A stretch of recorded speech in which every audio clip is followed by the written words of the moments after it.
Well, Chief Meteorologist Dan Cianca is in now, and Dan, maybe the cooler temperatures will help with that. Well, yeah, the cooler temperatures, unfortunately, a result of the very dry air in place, but the winds are dying down. That's some good news. It'll still be a little windy there overnight, but not so much here, and that's the problem. Without the wind like we had last night, the wind kept our valleys mixed up, and boy, did I miss my temperature forecast yesterday morning. We were talking about potentially seeing some low 30s, and we had a few spots, but just not near as widespread as it looked like because those winds just kept blowing last night, but they've already calmed down tonight.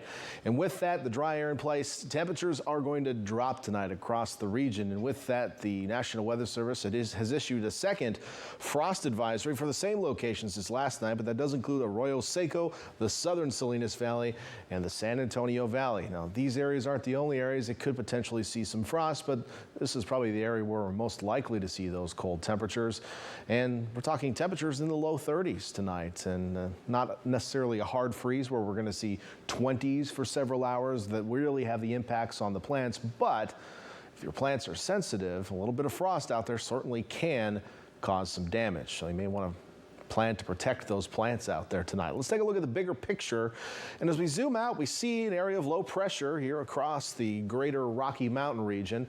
And this storm system is bringing thunderstorms, severe weather across the Great Plains. There were several tornado reports from Oklahoma up into Kansas today, and on the backside of it, snow up into Montana and Wyoming. But we were on the dry side of that system. We got dry, windy conditions yesterday and the day before, and it's already moved on so fast that another system's casually moving in behind it. And this cold front already moving into Washington and Oregon, bringing some light rain. This cold front actually will move its way through our area tomorrow. So let's talk about that. Futurecast is showing mostly clear skies overnight. Don't expect any clouds out there.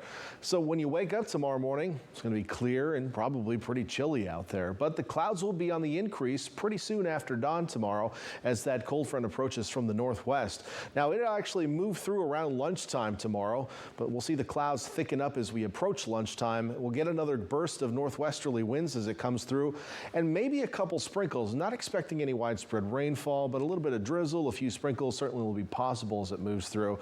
The other notable thing about this is we're planning on having a cold night overnight tonight, and then the sun normally comes up and warms us up, but the clouds will start to interfere with that by mid to late morning, and that can make it difficult to warm up all that much tomorrow. So I'm expecting it to actually be kind of a chilly day as this cold front moves through. Later in the afternoon, we may get some sunshine poking through, making it feel better, but it's really going to hold down those temperatures. So as far as the sprinkles, the Futurecast precipitation ball is showing a couple little blips here. So hey, we might get a couple sprinkles out of it, but that's about it. Let's focus on the temperatures tomorrow, though. So we wake up tomorrow morning in the San Lorenzo Valley, you'll see lows in the mid 30s, and that is enough to find patchy frost. So keep in mind that this forecast is an average for each of these locations. And, you know, for example, Ben Lomond isn't really a flat plain. So we're going to have a lot of topography in there. My average forecast is going to fit the middle. So some areas will be closer to that 32 mark and some areas may be in the 40s overnight.